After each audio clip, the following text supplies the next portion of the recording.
Hello friends, सभी को मेरा नमस्कार। उम्मीद है कि आप सभी लोग अच्छे होंगे। तो स्वागत है आप सभी लोगों का एक बार फिर से स्टडी मॉक्स चैनल पर। तो आज की इस वीडियो में हम आपके लिए लेकर आए हैं सभी महत्वपूर्ण क्वेश्चन जो कि रिलेटेड होंगे स्कूल ऑर्गेनाइजेशन एंड लीडरशिप, यानी कि स्कूल संगठन एवं नेतृत्व से, पर्सपेक्टिव ऑन एजुकेशन से और क्लासरूम सिचुएशन से, यानी कि कक्षा परिस्थितियों से संबंधित क्वेश्चन होंगे जो हर एक एग्जाम में पूछे गए हैं और पूछे जाएंगे संभावित परीक्षाओं में आने वाले। तो ये सभी क्वेश्चन बड़े महत्वपूर्ण हैं और इस वीडियो को अंत तक देखिएगा। आशा कि आप सभी लोगों को ये क्वेश्चन बड़े हेल्पफुल होंगे। तो चलिए शुरू करते हैं। तो हेयर वी कैन सी और फर्स्ट क्वेश्चन। लॉरेंस कोलबर्ग के द्वारा प्रस्तावित निम्नलिखित चरणों में से प्राथमिक विद्यालयों के बच्चे किन किन चरणों का अनुसरण करते हैं? तो किन चरणों का अनुसरण करते हैं? So let's come to the options.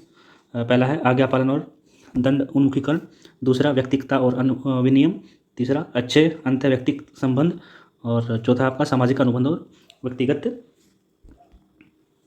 तो इनमें से हमें बताना है कि इनमें से कौन सा ऑप्शन होगा, यानी कि any two statement are the correct answers. Okay, तो चलिए अगर मैं पहले ऑप्शन की बात करूँ तो इसमें क्या होगा? आज्ञा पालन और दंडोन्मुखीकरण में क्या होगा? देखिए, प्राथमिक विद्यालयों के बच्चे जो है उसमें क्या होता है, इस चरण का अनुसरण जरूर करते हैं, यानी कि इस चरण का अनुसरण करते हैं। कैसे? ऐसे में बच्चों को मतलब क्या है कि यह डर सताने लगता है कि अगर वे आज्ञाकारिता का सिद्धांत फॉलो नहीं करेंगे, पालन नहीं करेंगे, तो शिक्षक या माता पिता उन्हें दंडित करेंगे। ठीक है, तो यहाँ पे आज्ञा पालन और दंड उन्मुखीकरण का सिद्धांत अनुसरण हो गया, चरण का अनुसरण हो गया। और दूसरा क्या है, इसमें क्या होता है कि यह चरण एक मतलब स्वचालित है, यानी कि स्वचालित है और बच्चों को पहली बार में ही समझ आता है कि अलग अलग व्यक्तियों के साथ साथ अलग अलग दृष्टिकोण हो सकते हैं। तो ये क्या होगा, एक कार्रवाई को नैतिक रूप से सही तभी माना जाता है जब एक व्यक्ति के सर्वोत्तम हित में वो शामिल हो। तो इस चरण का भी प्रयोग प्राथमिक स्तर पर होता है। ठीक है, और ये क्या, अच्छे व्यक्तिगत संबंध, तो ये यानी कि प्राथमिक स्तर के बच्चों से एक्सपेक्टेड नहीं है, यानी कि हर वक्त तो अच्छे व्यक्तिगत संबंध होंगे। और सामाजिक अनुबंध और व्यक्तिगत, तो ये तो बिल्कुल ही फॉलो नहीं होगा। तो यहाँ से हमारे क्वेश्चन पिकअप कौन सा, आंसर कौन सा पिकअप हो जाएगा?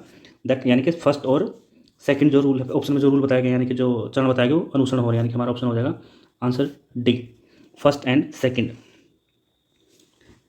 सेकंड क्वेश्चन क्या है? सांस्कृतिक तथा भाषिक रूप से वैविध्यपूर्ण कक्षा में यह निश्चित करने से पहले कि शिक्षार्थी विशिष्ट शिक्षा वर्ग, यानी कि क्या है विशिष्ट शिक्षा वर्ग, यानी कि स्पेसिफिक क्लास से आता है या नहीं, एक शिक्षक को क्या करना चाहिए? तो क्या करना चाहिए शिक्षक को? फर्स्ट ऑप्शन क्या है, माता पिता को इसमें सम्मिलित नहीं करना चाहिए क्योंकि उनके पास अपना कार्य होता है। ये तो बिल्कुल ही गलत हो जाएगा। माता पिता के बारे में तो बिल्कुल, माता पिता के बगैर तो ये स्टेप बिल्कुल नहीं लिया जा सकता और ना ही बच्चे के बारे में जाना जा सकता। तो ये हमारा ऑप्शन इंक्लूड नहीं होगा। सेकंड क्या है, अक्षमता स्थापित करने से पहले शिक्षार्थी की मातृभाषा का मूल्यांकन कर लेना चाहिए। एक बार इसको छोड़ देते हैं। पारंगत मनोविधियों का उपयोग, डी, वातावरणीय कारकों को प्रभावी बनाने के लिए बच्चों को अलग कर देना चाहिए। ये भी बिल्कुल गलत है। जब यानी कि हमने पर्यावरण से ही बच्चों को डिप्राइव रख दिया तो उसमें बच्चे का विकास कैसे होगा? तो यानी कि फर्स्ट, सेकंड और सी, बी और सी में से हमारा आंसर कैसे निकलेगा, मोस्ट रिलेवेंट आंसर कैसे निकलेगा? तो हमारा हो जाएगा बी ऑप्शन। इसमें क्या है, यानी कि अयोग्यता, यानी कि अक्षमता स्थापित करने से पहले हमें बच्चे की मातृभाषा का मूल्यांकन जरूर कर लेना चाहिए, क्योंकि बात हो रही प्राथमिक लेवल के बच्चे की। तो यहाँ से हमें बच्चे से कनेक्ट होने के लिए उसकी मातृभाषा का भी मूल्यांकन कर लेना चाहिए, जो कि बहुत जरूरी है। तो B option is the correct answer. Next question, एक समावेशी विद्यालय के अतिरिक्त निम्नलिखित सभी प्रश्नों पर मनन करता है, यानी कि इनमें से कौन सा ऑप्शन है जिसको छोड़ के वो मनन नहीं कर सकते? समावेशी विद्यालय मनन नहीं करता, यानी कि चिंतन नहीं करता। तो यानी कि इनमें से कौन सा ऑप्शन जो अप्रोप्रिएट नहीं है वही बताना है। फर्स्ट ऑप्शन क्या है, क्या हम यह विश्वास करते हैं कि सभी विद्यार्थी सीख सकते हैं? बिल्कुल ही ये क्वेश्चन अवेलेबल होना चाहिए। हमारे पास समावेशी विद्यालय की बात हो रही, इंक्लूसिव एजुकेशन की बात हो रही, तो ये बिल्कुल होना चाहिए। बी ऑप्शन क्या है, क्या हम अधिगम योग्य परिवेश की योजना बनाने और उसे प्रदान करने के लिए समूह में कार्य करते हैं? बिल्कुल, ये भी इंक्लूड होना चाहिए। क्या हम विशेष बालक को बेहतर देखभाल उपलब्ध कराने के लिए उचित तरीके से उन्हें सामान्य से अलग करते हैं? यानी कि ऑप्शन सी में देखो क्या है, ऑप्शन सी क्या है, हमारा ऑप्शन सी क्या है, इसमें सिर्फ विशेष बालक की तरफ ध्यान दिया गया। यानी कि चलो अगर समावेशी शिक्षा की बात होती है, समावेशी क्लासरूम कौन सी होती है, यानी कि समावेशी कक्षा रूम कक्षा कौन सी होती है जिसमें सभी प्रकार के बच्चों को एक साथ बैठा के पढ़ाया जाए, चाहे वो बच्चा स्पेसिफिक हो यानी कि विशेष हो, चाहे सामान्य हो, सभी के लिए एक ही क्लासरूम की व्यवस्था। तो इसमें तो सिर्फ विशेष बालक पर ध्यान दिया गया है और सामान्य बच्चों से अलग किया गया है। तो यानी कि हमारा यही आंसर हो जाएगा। तो option C is the correct answer. D देख लेते हैं एक बार, क्या हम शिक्षार्थियों की विविधताओं को पूरा करने के लिए, यानी ये भी इंक्लूड होना चाहिए। तो हमारा ऑप्शन कौन सा बनेगा? Option C is the correct answer. Next, दिए गए वाक्य को पूरा करने के लिए निम्नलिखित में से कौन सा युग्म सर्वाधिक उचित विकल्प होगा? बच्चा तेजी से करते हैं, बच्चे तेज़ी से करते हैं जब बच्चे उन गतिविधियों में शामिल होते हैं जो ब्लैंक होते हैं। तो यानी कि कक्ष में उपयोगी विस्मरण, केवल उनके कक्षा कार्य से संबंधित प्रत्यास्मरण, सांस्कृतिक कार्यों रूप से निष्पक्षीय स्मरण, वास्तविक जीवन में उपयोगी सीख। देखिए, अगर हम क्लासरूम की सिचुएशन की बात करें तो क्या होगा कि बच्चा ज़्यादा से ज़्यादा कब सीख पाता है, जब हम उसके किसी भी कंसेप्ट को क्लैरिफाई करने के लिए उस कंसेप्ट को हम क्या करते हैं, उसके वास्तविक जीवन से जोड़ते हैं, तो बच्चा अपने आप ऑटोमेटिक ज़्यादा से ज़्यादा सीखने लग जाता है। तो इसमें हमारा ऑप्शन डी बन जाएगा। तो हम इस लाइन को ऐसे पढ़ेंगे, जब बच्चे उन गतिविधियों में शामिल होते हैं जो वास्तविक जीवन में उपयोगी होती हैं तो बच्चा तेज़ी से सीखने लग जाता है। नेक्स्ट क्वेश्चन, सीबीएसई शिक्षार्थियों के लिए व्यक्तिगत गतिविधियों के स्थान पर, यानी कि व्यक्तिगत गतिविधियों इंडिविजुअल के गतिविधियों के स्थान पर सामूहिक गतिविधियों की संस्तुति करती है। ऐसा करने के पीछे क्या विचार हो सकता है? ठीक है, यानी कि इंडिविजुअल को किससे रिप्लेस किया जा रहा है? सामूहिक, ग्रुपिज्म से, यानी कि ग्रुप में जो गतिविधि उनसे रिप्लेस किया जा रहा है। क्या उसके पीछे सोच हो सकती है, हमें बताना है। ऑप्शन ए क्या है? व्यक्तिगत प्रतिस्पर्धा के प्रति नकारात्मक संवेगात्मक प्रतिक्रियाओं से उबारना जो संपूर्ण अधिगम पर सामान्यीकृत हो सकती है। ओके, बी देख लेते हैं। प्रत्येक शिक्षार्थी के स्थान पर समूह में अवलोकन द्वारा शिक्षक के कार्य को सरल बनाने के लिए समूह में अवलोकन द्वारा, ये तो बिल्कुल यानी कि इस ठीक है, लेकिन थोड़ा सा कम पॉजिटिव लग रहा है, यानी कि ये यहाँ पे इसके कम चांसेस लग रहे हैं। ऑप्शन सी की तरफ चलते हैं। विद्यालयों के पास उपलब्ध समय को प्रासंगिक बनाना, जबकि उनमें से अधिकांश के पास व्यक्तिगत गतिविधियों के लिए पर्याप्त समय नहीं होता। ऐसा तो बिल्कुल नहीं है, पर्याप्त समय होता है, और what is the time management, वही हमें देखना होता है। तो ऑप्शन सी यहाँ से आंसर नहीं बनेगा, राइट। तो गतिविधि डी क्या है? गतिविधि की ढांचागत लागत को कम करना, ये भी नहीं होगा। तो हमारा ए और बी में से क्या ऑप्शन हो जाएगा? देखिए, बी देखते हैं। प्रत्येक शिक्षार्थी के स्थान पर समूह में अवलोकन द्वारा शिक्षक के कार्य को सरल बनाना, यानी कि हमें शिक्षक के कार्य को सरल बनाने से कोई मतलब नहीं, यहाँ पे हमें बच्चे को सिखाने से मतलब है, राइट। तो इस तरह से हमारा ऑप्शन बी भी यहाँ से एक्सक्लूड हो जाएगा। तो हमारा ऑप्शन ए ही आंसर बचेगा। व्यक्तिगत प्रतिस्पर्धा के प्रति नकारात्मक संवेगात्मक प्रतिक्रियाओं से उबारना जो संपूर्ण अधिगम पर सामान्यीकृत हो सकती है। नेक्स्ट क्वेश्चन, निगमनात्मक तर्कण में शामिल है, तो क्या शामिल है इसमें? निगम, यानी कि हमने पढ़ा भी था पहले, इंडक्शन और डिडक्शन, यानी कि निगमन और आगमन। निगमन में क्या शामिल था? सामान्य से विशिष्ट की ओर तर्कण। तो ये तो डायरेक्ट आंसर हो जाएगा। नेक्स्ट क्वेश्चन, शिक्षण का विकासात्मक परिप्रेक्ष्य शिक्षकों से क्या मांग करता है? यह मांग करता है, यानी कि क्या मांग करता है? ऑप्शन ए, कठोर अनुशासन बनाए रखने वाले बने, क्योंकि बच्चे अक्सर प्रयोग करते हैं, जांच करते हैं। विकासात्मक कारकों के ज्ञान के अनुसार अनुदेशन युक्तियों का अनुकूलन करें। विभिन्न विकासात्मक अवस्था वाले बच्चों के साथ समान रूप से व्यवहार करें। इस प्रकार का अधिगम उपलब्ध कराएं जिसका परिणाम केवल संज्ञानात्मक क्षेत्र के विकास में हो। तो करेक्ट आंसर आपका क्या बनेगा?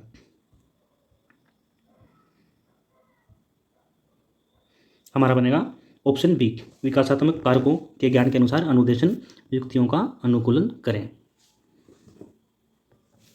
नेक्स्ट क्वेश्चन, शिक्षार्थी जब तक नहीं सीखते जब तक उन्हें शिक्षा के सामाजिक उद्देश्यों की आवश्यकता के अनुरूप न पढ़ाया जाए, यानी कि कब तक नहीं सीख पाते? उन्हें पता ना हो जो तथ्य उन्हें पढ़ाए गए हैं, निकट भविष्य में उनका निरीक्षण किया जाएगा, ऐसे तो बिल्कुल नहीं पढ़ाया जाएगा। वे सीखने के लिए तैयार ना हो, दैनिक आधार पर घर में उनके माता पिता विद्यालय में उनके सीखने के बारे में नहीं पूछेंगे। तो मोस्ट रिलेवेंट आंसर कौन सा हो जाएगा? जब तक शिक्षार्थी सीखने के लिए तैयार ना हो, तो वो सीखने के लिए तैयार ना हो, जब तक वो तब तक सीख नहीं सकते। यानी कि इसमें हमें हमारी शिक्षण विधियों को ध्यान में रखते हुए बच्चों को ऐसा तैयार करना है ताकि वो जल्दी जल्दी सीखने के लिए तैयार हो जाए। तो option C is the correct answer. Next, मनोसामाजिक सिद्धांत निम्नलिखित में से किस पर बल देता है? ये तो डायरेक्ट है, किस पर बल देता है? उद्यम के मुकाबले में हीनता स्तर पर। यानी कि एक बड़े महान मनोवैज्ञानिक हुए हैं वो एरिक्सन। तो एरिक्सन के विकास चरणों में 8 चरण थे। एरिक्सन के अनुसार विकास के 8 चरण थे, उनमें से 8 में से एक स्तर था, एक चरण था विलम्ब स्तर, यानी कि जो 6 से 12 साल की उम्र के बच्चों के लिए होता था, यानी कि 6 to 12 ईयर्स के बच्चों के लिए होता था। तो उसमें एक मूल संघर्ष था। मूल संघर्ष क्या था? वही था ये उद्यम बनाम हीनता। और उदाहरण के तौर पर जैसे हम उसका उदाहरण ले सकते हैं, स्कूल का काम। बच्चे के लिए क्या संघर्ष का काम होता है? स्कूल का काम। तो यानी कि 8 चरणों में से एक चरण का एक मूल संघर्ष का क्या था? ये सिद्धांत था, उद्यम के मुकाबले हीनता स्तर पर। तो ऑप्शन सी हमारा करेक्ट आंसर हो जाएगा। नेक्स्ट क्वेश्चन, आप एक शिक्षक के रूप में रैगिंग और धमकाने के सख्त विरोधी हैं तथा इस संदर्भ में विद्यालय में पोस्टर लगवाते हैं, समिति बनाते हैं। आपसे जुड़ने वाले किशोर जो इस विचार के दृढ़ विश्वासी हैं, निम्नलिखित में से किस स्तर पर होंगे? पारंपरिक स्तर, पूर्व पारंपरिक स्तर, उत्तर पारंपरिक स्तर, सामाजिक व्यवस्था बनाए रखने वाला स्तर। तो इसका हमारा आंसर बन जाएगा पारंपरिक स्तर।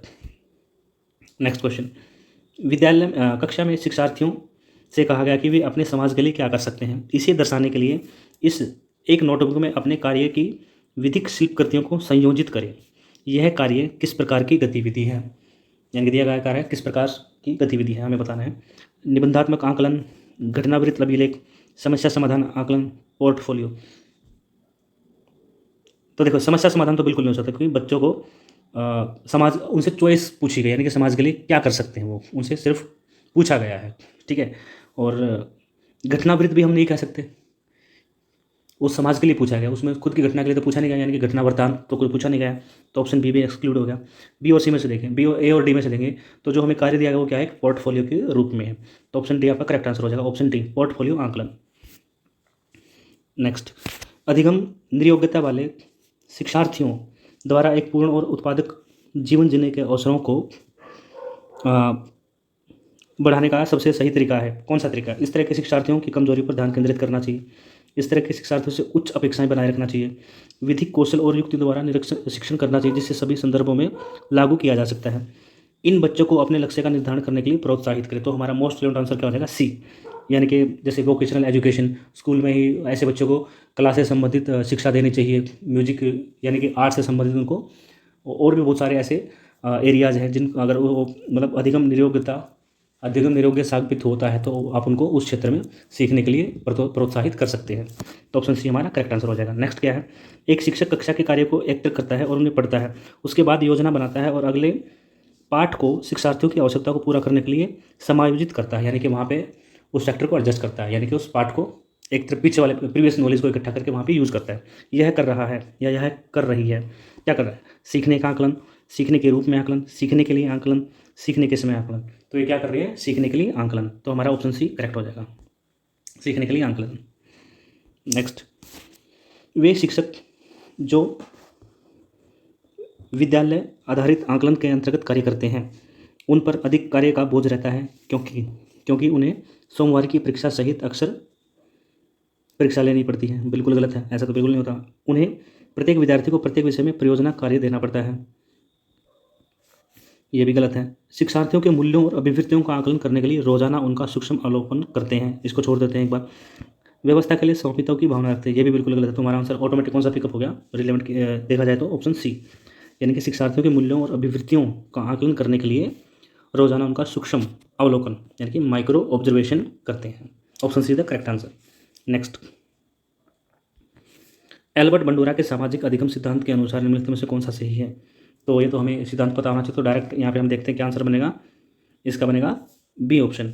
बच्चों के सीखने के लिए मॉडलिंग एक मुख्य तरीका है, यानी कि मॉडल की हेल्प से हम बच्चों को सिखा सकते हैं। किसने कहा था, एल्बर्ट बंडूरा ने। नेक्स्ट क्वेश्चन, निःशुल्क एवं अनिवार्य शिक्षा का अधिकार 2009 में अनिवार्य शब्द का क्या अर्थ है। दंडात्मक कार्य से बचने के लिए अपने बच्चों को विद्यालय भेजने के लिए अभिभावकों पर अनिवार्य रूप से बोझ डाला जाएगा, अनिवार्य रूप से जोर डाला गया है, गलत है, ऐसा नहीं है बिल्कुल भी। अनिवार्य शिक्षा सतत परीक्षण के माध्यम से प्रदान की जाएगी, एक बार देख लेते हैं इसको। केंद्र सरकार द्वारा दाखिले उपस्थिति और प्रारंभिक शिक्षा की पूर्णता को सुनिश्चित करेगी, इसको भी एक बार छोड़ देते हैं, ऑप्शन डी की तरफ चलते हैं।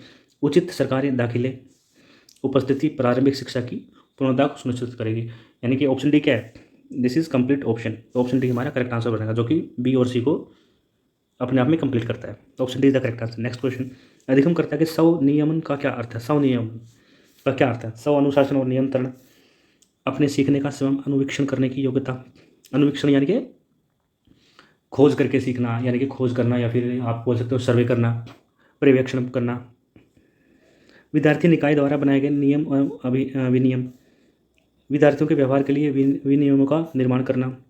तो स्वनियम का क्या अर्थ होता है, अपने सीखने का स्वयं अनुवीक्षण करने की योग्यता, स्वयं आकलन बोल सकते हैं आप इसको। नेक्स्ट क्वेश्चन, किशोरों के संदर्भ में निम्नलिखित में से कौन सा कथन सर्वाधिक उचित है। संवेगात्मक प्रोत्थान की घटना बढ़ जाती है, पढ़ाई के प्रति लापरवाह रवैया, चिंतन का मूर्त क्रियाओं में प्रदर्शित होना, बुद्धि लब्धांक में अक्षमात वृद्धि। तो कौन सा सर्वाधिक उचित बताना है हमें, सर्वाधिक उचित क्या होती है, संवेगात्मक प्रोत्थान की घटनाएं बढ़ जाती है, तो ऑप्शन ए हमारा करेक्ट आंसर बनेगा। नेक्स्ट क्वेश्चन, बच्चों के नैतिक मूल्यों को विकसित करने का सर्वाधिक उचित तरीका है क्या है? प्रातःकालीन सभा में बच्चों को नैतिक उपदेश देना, बच्चों के सामने एक परिस्थिति रख देना, उस पर निर्णय लेने के लिए कहना, शिक्षकों और बड़ों द्वारा नैतिक मूल्यों को प्रदर्शित करना, या फिर बच्चों को नैतिकता अनैतिक के बीच में अंतर करना सिखाना। तो बच्चे कैसे सीखेंगे? अनुसरण करके। अनुसरण कैसे किया जाएगा? जब हम बड़े करेंगे उनके सामने कुछ नैतिक बातें, आदर सम्मान की बातें, तभी तो बच्चा करेगा, सीखेगा। तो ऑप्शन सी हमारा आंसर बन जाएगा। Option C will the correct answer, यानी कि शिक्षकों और बड़ों द्वारा नैतिक मूल्यों को प्रदर्शित करना।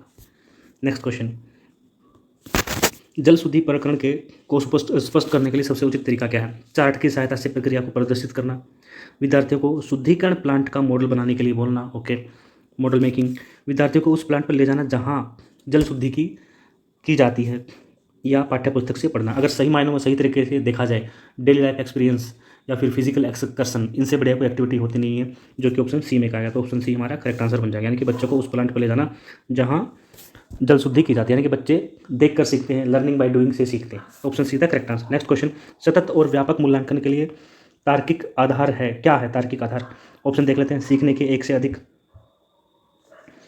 अधिक पक्षों का आकलन, आकलन के अवसरों का अधिकतमीकरण, मानव व्यक्तित्व की समग्र प्रकृति, या शिक्षकों पर बोझ बढ़ाना। क्या हो सकता है? सतत और व्यापक मूल्यांकन। अगर मैं सतत और व्यापक मूल्यांकन की बात करूं तो वो किस पर जोर डालते हैं? यानी कि वैचारिक प्रक्रिया को बढ़ाना और समरण पर जोर देना, ऐसी बातें होती हैं। और क्या बोल सकते हैं? यानी कि छात्र के संज्ञानात्मक हो गया, या फिर आप बोल सकते हो भावात्मक ज्ञान क्षेत्र को विकसित करना, ये भी हो गया। एक बच्चे की वृद्धि के शैक्षिक और सह शैक्षिक, यानी कि शैक्षिक भी और सह शैक्षिक दोनों पहलुओं का आंकलन करना हो गया, ठीक है। और क्या हो गया? बच्चे की रेमेडीज़, यानी कि नैदानिक और उपचारात्मक शिक्षण द्वारा मूल्यांकन को अभिन्न अंग बनाना, ये भी हो गया। तो ये सब क्या है? तो इस तरह से हम देखेंगे तो हमारा ऑप्शन ए करेक्ट आंसर हो जाएगा, यानी कि सीखने के एक से अधिक पक्षों का आंकलन करना। Option is correct answer. Option next question, निम्नलिखित में से कौन सा विकास का सिद्धांत है?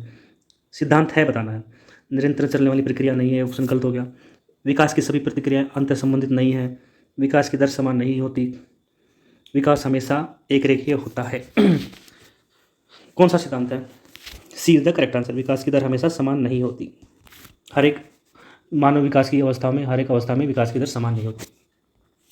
नेक्स्ट क्वेश्चन, एक शिक्षक एक भाषा इस्तेमाल करते हैं जिस पर वर्णन, भविष्यवाणी, स्पष्ट, संक्षेपण या अनिर्मित और फेंकते हैं, और पासे की स्थिति पर आधारित प्रश्न का उत्तर देने के लिए विद्यार्थियों से कहते हैं।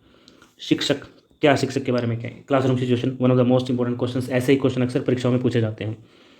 तो क्या करते हैं शिक्षक के लिए? क्या है? रूपात्मक आंकलन कर रहे हैं, या फिर विद्यार्थियों के चिंतन को प्रोत्साहित कर रहे हैं, विद्यार्थियों के चिंतन प्रक्रिया का विविधीकरण कर रहे हैं, यानी कुछ नहीं, विविधीकरण कर रहे हैं, अपनी खास शैली में पाठ को समाप्त कर रहे हैं। समाप्त करें तो बिल्कुल नेगेटिव हो गया। तो इनमें से क्या बनेगा? रूपात्मक आंकलन, क्रिएटिव असेसमेंट, क्या हो जाएगा? तो हमारा करेक्ट ऑप्शन बनेगा। तो देखेंगे क्या होगा, विद्यार्थियों के चिंतन प्रक्रिया का विविधीकरण कर रहे हैं। Option C is the correct answer.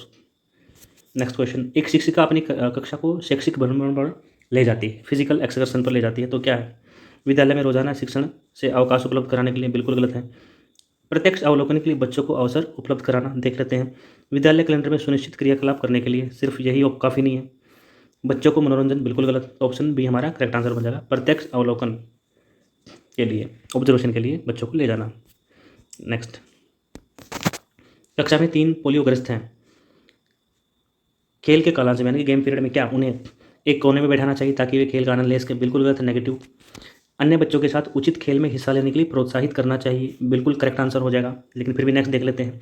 केवल इंडोर गेम में इस अगर हम देखो, गेम इंडोर खेलना भी कोई कम बात नहीं, लेकिन केवल इंडोर के लिए उनको बाधित करना, यानी कि उन पर नेगेटिव असर डालेगा, वो हीन भावना का शिकार हो सकता है। तो ये गलत हो गया हमारा। कक्षा के सभी विद्यार्थियों के साथ खेलने के लिए जोर डालना, बिल्कुल जोर भी नहीं डाल सकते, वो भी एक नेगेटिव चीज़ है। गेम में दौड़ना पड़ेगा तो बच्चा कैसे दौड़ेगा, यानी कि वो उसमें भी वो नेगेटिव पॉइंट कैच कर सकते हैं। यानी कि अपने आप में करेक्ट ऑप्शन क्या हो जाएगा? Option B is the correct answer. अन्य बच्चों के साथ प्रोत्साहित कर सकते हैं लेकिन दबाव नहीं डाल सकते। Option B is the correct answer. Next question, एक शिक्षक सामान्यतः विद्यार्थियों के अलग अलग कार्य देती है, यह विश्वास करता है विद्यार्थी एक जैसे कार्य सभी विद्यार्थियों को दिए जाने को पसंद नहीं करते। यह विद्यार्थियों में प्रतिस्पर्धा को बढ़ाता है, कंपटीशन को बढ़ाता है। विद्यार्थियों में व्यक्तिगत अंतर होते हैं, विद्यार्थी एक दूसरे की नकल नहीं कर सकेंगे। तो क्या होता है? अलग अलग कार्य को दिया बिकॉज ऑफ इंडिविजुअल डिफरेंसेस। और इंडिविजुअल डिफरेंसेस को ध्यान में रखते हुए टीचर को ऐसी विधियाँ अपनानी चाहिए, इसलिए अलग अलग कार्य दिए जाते हैं, यानी कि ऑप्शन सी हमारा करेक्ट आंसर हो जाएगा। नेक्स्ट, समावेशी कक्षा में निम्नलिखित में से सबसे कम महत्वपूर्ण क्या है?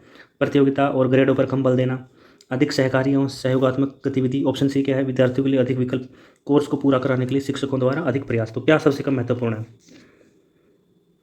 सिर्फ कोर्स को पूरा करना ही अधिक प्रयास हम नहीं कर सकते, तो ऑप्शन डी सबसे कम महत्वपूर्ण। तो ऑप्शन डी हमारा क्या हो जाएगा आंसर।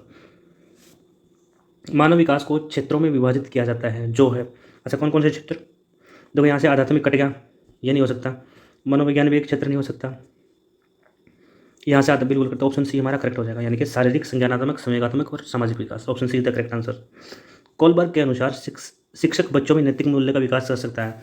अच्छा एक बात तो ध्यान में, कोलबर्ग ने किसकी बात की थी?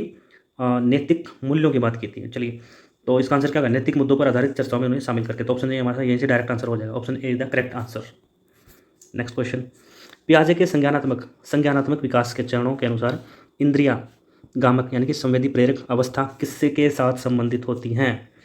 विकल्पों के निर्वचन और विश्लेषण करने की योग्यता, सामाजिक मुद्दों से सरोकार, अनुकरण, स्मृति और मानसिक निरूपण, तार्किक रूप से समस्या समाधान की योग्यता। तो क्या है?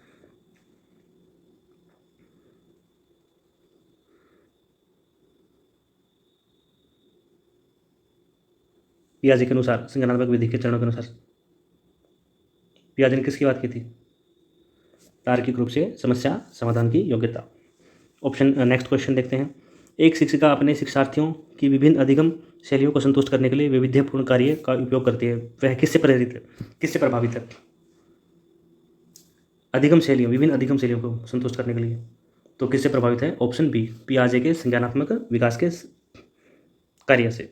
नेक्स्ट क्वेश्चन, शिक्षार्थी व्यक्तिगत विभिन्नता प्रदर्शित करते हैं, अतः शिक्षक को क्या करना चाहिए? यानी कि व्यक्तिगत विभिन्नता प्रदर्शित करते हैं, इंडिविजुअल डिफरेंसेस की बात हो रही है, तो क्या करना चाहिए? शिक्षक को सीखने के लिए विविध अनुभवों को उपलब्ध कराना चाहिए। तो जैसे पीछे क्वेश्चन आया था ना, अलग अलग गृह कार्य, अलग अलग विधियाँ अपनानी चाहिए, तो इस प्रकार सीखने के विविध अनुभवों को उपलब्ध करवाना चाहिए। नेक्स्ट क्वेश्चन, आयु की विभिन्न अवस्था में छात्र का बौद्धिक विकास हमेशा कैसा रहेगा? बिल्कुल असमान रहेगा, बी ऑप्शन हो जाएगा। जब बच्चा गृह कार्य करते हुए उबना लगता है तो इस बात का क्या संकेत है? बच्चे सीखने की योग्यता, ये तो बिल्कुल नहीं कह सकते। बच्चों को हम टैग नहीं दे सकते कि बच्चा सीख नहीं सकता, we can not give a tag to them.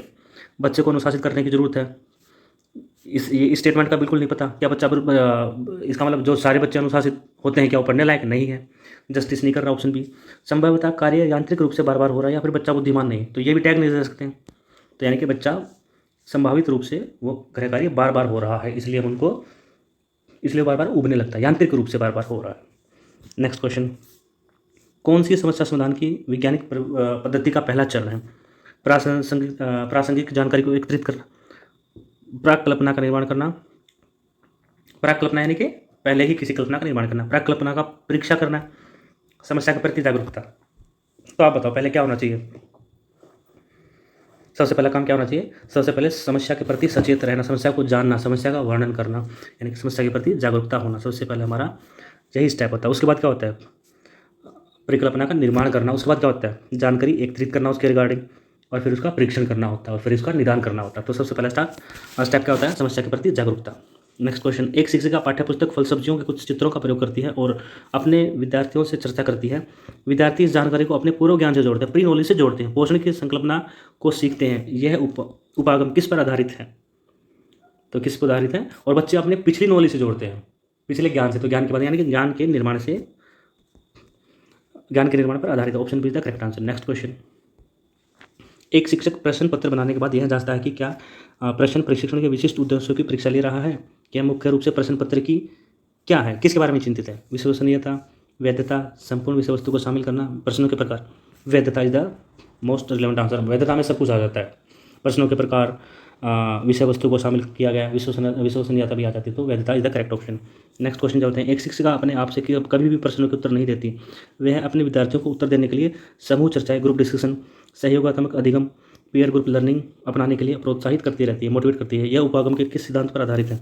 यानी कि यहाँ पे पार्टिसिपेशन की बात हो रही है, एक्टिव पार्टिसिपेशन की बात हो रही है, पीयर ग्रुप लर्निंग की बात हो रही है, एक दूसरे का सहयोग करके, तो क्या है? सक्रिय भागीदारिता, एक्टिव पार्टिसिपेशन की बात हो रही है। नेक्स्ट क्वेश्चन चलते हैं। विद्यालयों को किसके लिए? व्यक्तिक भिन्नताओं को पूरा करना चाहिए, व्यक्तिक शिक्षार्थियों के मध्य खाई को कम करने के लिए, शिक्षार्थियों के निष्पादन और योग्यताओं को समान बनाने के लिए, करने के लिए, यह समझने के लिए कि क्यों शिक्षार्थी सीखने के योग्य या अयोग्य हैं। डी क्या है? व्यक्तिक शिक्षार्थी को विशिष्ट होने की अनुभूति कराने के लिए, बिल्कुल नहीं। तो ऑप्शन हमारा सी करेक्ट हो जाएगा। यह जानने के लिए, यह समझने के लिए कि क्यों शिक्षार्थी सीखने के योग्य या अयोग्य हैं, तभी तो कुछ हो पाएगा। अगर योग्य हैं तो उनको आगे ले जाया जाएगा, अयोग्य हैं तो उसके लिए कुछ निदानात्मक विधि प्रयोग की जाएगी ताकि वो सीख सकें। एक शिक्षक की कक्षा में कुछ शारीरिक विकलांगता वाले बच्चे हैं, निम्नलिखित में से उसके लिए क्या कहना उचित होगा? पहिया कुर्सी वाले बच्चे हाल में जाने के लिए अपने समवयस्क साथियों से मदद ले सकते हैं। नेक्स्ट देखते हैं, शारीरिक रूप से असुविधाग्रस्त बच्चे कक्षा में ही कोई वैकल्पिक, बिल्कुल गलत है। ये वही बात होगी, उनको कुछ अलग लगना ही नहीं चाहिए, क्योंकि फिर यहाँ पर समावेशी शिक्षा या फिर इंक्लूसिव एजुकेशन का कॉन्ट्राडिक्शन होता है। नेक्स्ट क्या है? मोहन खेल के मैदान में जाने के लिए आप बैसाखियों का प्रयोग क्यों नहीं करते? या फिर पोलियोग्रस्त बच्चे एक गाना प्रस्तुत करेंगे, हर बार गाना, ये भी ऑप्शन नहीं बन सकता। तो हमारा सही ऑप्शन क्या बनेगा? Option C. हम किसी बच्चे को अवेयर कर सकते हैं कि अगर आप नहीं कर सकते तो ऐसा कर, we can make aware of them. Mohan आप अपनी बैसाखियों का प्रयोग क्यों नहीं करते? तो ऑप्शन सी मेरा करेक्ट बन जाएगा। नेक्स्ट क्वेश्चन, एक शिक्षक को क्या शिक्षार्थियों द्वारा दी गई त्रुटियों को एक भयंकर भूल के रूप में लेना चाहिए और प्रत्येक त्रुटि के लिए गंभीर टिप्पणी कर देनी चाहिए? बिल्कुल गलत है, गंभीर टिप्पणी तो बिल्कुल नहीं। शिक्षार्थी कितनी बार गलती करने से बचता है, इसे सफलता के माप के रूप में लेना चाहिए। ओके, नेक्स्ट क्वेश्चन देखते हैं। नेक्स्ट ऑप्शन, जब शिक्षार्थी विचारों को संप्रेषित करने की कोशिश कर रहे हैं तो उन्हें ठीक नहीं करना चाहिए। बिल्कुल गलत है, क्यों नहीं ठीक करना चाहिए? ठीक करना ही चाहिए। व्याख्यान पर आधारित अधिक ध्यान देना चाहिए और ज्ञान के लिए आधार उपलब्ध कराना चाहिए। व्याख्यान पर अधिक यानी कि डेमोन्स्ट्रेशन पर अधिक ध्यान देना चाहिए। तो ऑप्शन बी और सी में से क्या बनेगा? Most relevant answer will be our option B. यानी कि बच्चा कितनी बार गलती करता है, एटलीस्ट वो खड़ा होकर बोलता है, कुछ गलतियां करता है, नेक्स्ट टाइम वो गलतियां रिपीट नहीं करेगा, उससे नेक्स्ट टाइम कम गलतियां करेगा, तो किसमें से क्या है? इसको मैं सफलता के माप के रूप में ले सकता हूँ। तो option B is the correct answer. Next, Seema परीक्षा में A+ ग्रेड प्राप्त करने के लिए अति उच्च है। जब वह परीक्षा भवन में दाखिल होती है तो क्या होता है? परीक्षा प्रारंभ होती है, वह अत्यधिक नर्वस हो जाती है, उसके पांव ठंडे पड़ जाते हैं, उसके हृदय की धड़कन बहुत तेज हो जाती है, यह उचित तरीके से उत्तर नहीं दे पाती। इसका मुख्य कारण क्या हो सकता है? शायद वह अपनी तैयारी के बारे में बहुत आत्मविश्वासी नहीं है। नेक्स्ट देख लेते हैं, शायद वह परीक्षा के परिणाम के बारे में बहुत अधिक सोचती है। निरीक्षक शिक्षिका जो ड्यूटी पर है वह उसकी कक्षा अध्यापिका हो सकती है और वह स्वभाव में बहुत कठोर है। शायद वह अकस्मात संवेगात्मक आवेग का सामना नहीं कर सकती। तो ये तो अचानक हुआ ना उसके साथ, अकस्मात, और तो ऑप्शन डी मेरा करेक्ट आंसर बन जाएगा।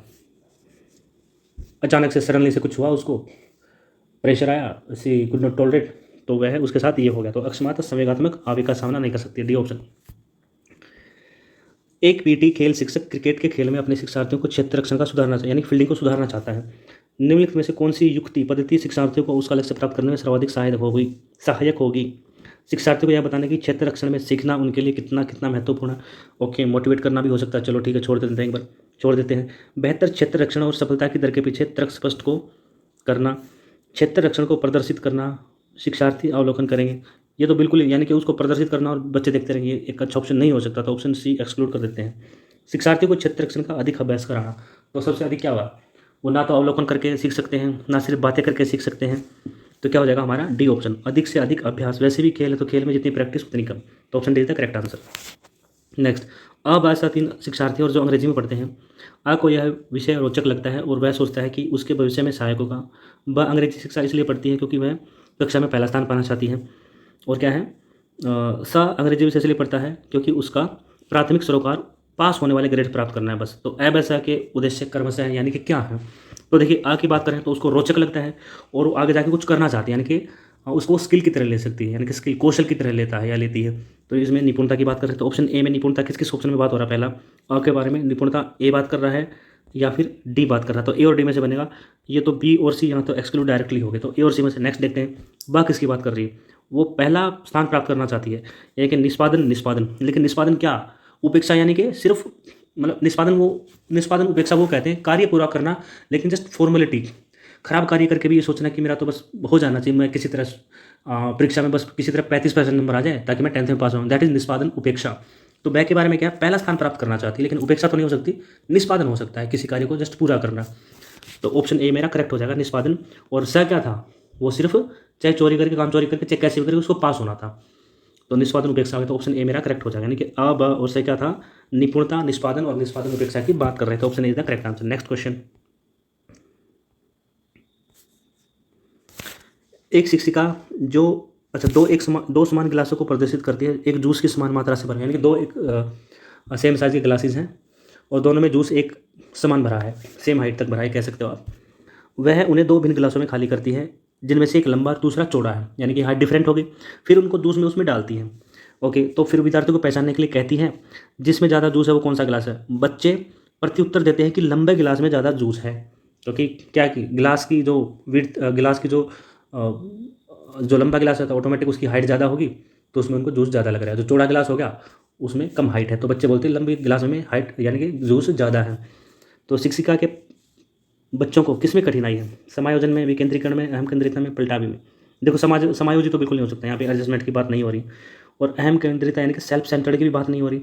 अब पलटावी और विकेंद्रीकरण देख लेते हैं। विकेंद्रीकरण मेरा करेक्ट ऑप्शन बन सकता है कि विकेंद्रीकरण क्या होता है, यानी कि डिसेंट्रलाइजेशन, यानी कि एक बिंदु पर ना होकर उसको दूसरे बिंदु तक लेके जाना चाहिए। यानी कि एक बिंदु क्या था, बच्चे सिर्फ क्या है ग्लास के साइज को देख रहे हैं, बच्चों को उस पॉइंट से डिसेंट्रलाइजेशन नहीं कर पा रहे, यानी कि हाइट के अलावा बच्चे उस गिलास की चौड़ाई को, यानी कि उस बच्चों को व्यास के बारे में जानकारी नहीं है, तो बच्चे एक पॉइंट से डिसेंट्रलाइजेशन नहीं हो रहे, तो यहाँ पे विकेंद्रीकरण में उनको कठिनाई आ रही है। Option C is the correct answer. Next, जो बुद्धि सिद्धांत बुद्धि में सम्मिलित मानसिक प्रक्रियाओं जैसे पराघटक तथा बुद्धि द्वारा लिए जा सकने वाले विविध रूपों को शामिल करता वह है क्या है। स्पीयरमैन का जीकार, स्टर्नबर्ग का बुद्धिमत्ता का त्रितंत्र, थर्स्टन का प्राथमिक, क्या हो सकता है। तो ऑप्शन बी मेरा करेक्ट आंसर हो जाएगा, स्टर्नबर्ग का बुद्धिमत्ता का त्रितंत्र सिद्धांत। नेक्स्ट, एक शिक्षिका पाठ को पूर्व पठित पाठ से जोड़ते हुए बच्चों को सारांश लिखना सिखा रही है। ओके, सारांश लिखना, समरी लिखना सिखा रही है। यह बच्चों की पाठ समझाने की शैली को विकसित करने में सहायता कर रही है। बच्चों को संपूर्ण पाठ्य पुस्तक को पूर्ण रूप से न पढ़ने की आवश्यकता संदेश दे रही है। वह आकलन के दृष्टिकोण से पाठ्यपुस्तक के महत्व को पुनर्बलित कर रही है। वह विद्यार्थियों को सामर्थ्य अनुकूल श्रवण करने के लिए प्रेरित कर रही है। तो मोस्ट रिलेवेंट आंसर क्या हो जाएगा, शैली को विकसित करने के लिए कह रही है। तो option is the correct answer. Next question, एक अध्यापिका ने पाया कि एक विद्यार्थी वर्ग बनाने में कठिनाई महसूस कर रहा है। उसने अनुमान लगाया कि वह हीरे यानी कि डायमंड का चित्र बनाने में भी कठिनाई का अनुभव करेगा। उसने निम्नलिखित में से किस सिद्धांत पर आधारित होकर यह अनुमान लगाया, यानी कि पहले वर्ग नहीं बना था, फिर उसने अनुमान लगाया कि वर्ग बनाने में दिक्कत हो रही, तो उसको हीरा बनाने में यानी कि डायमंड बनाने में दिक्कत होगी, तो उसने किस सिद्धांत पर आधारित होकर यह अनुमान लगाया होगा। विकास एक व्यवस्थित क्रम में होने की प्रवृत्ति से संबंधित है। विकास की प्रक्रिया एक उत्परिवर्तनीय क्रिया है। अलग अलग लोगों के लिए विकास की प्रक्रिया भी अलग अलग होती है। विकास निरंतर होता रहता है। तो क्या होगा, पहले वर्ग था यानी कि 4 भुजाओं वाला एक फिगर आकृति, और फिर डायमंड भी एक्चुअली 4 है लेकिन थोड़ा सा अलग है। तो क्या हो जाएगा इसमें, एक कर्म की बात हो रही, पैटर्न की बात हो रही है, तो ऑप्शन ए मेरा करेक्ट हो जाएगा, विकास एक व्यवस्थित कर्म में होने की प्रवृत्ति से संबंधित। तो आज की वीडियो में इतना ही, एंड ये सभी क्वेश्चन बड़े इंपॉर्टेंट थे संभावित परीक्षाओं के लिए, चाहे आपका कोई सीटेट हो या फिर कोई स्टेट गवर्नमेंट एग्जाम का कोई टीचर एग्जाम हो या फिर अपकमिंग केवीसी एग्जाम हो। एंड उम्मीद है कि आप सभी लोगों को ये वीडियो पसंद आई होगी और सभी क्वेश्चंस आपके लिए यूज़फुल रहे होंगे। एंड इस वीडियो को लाइक और शेयर करना ना भूलें और चैनल को सब्सक्राइब करें। Thank you.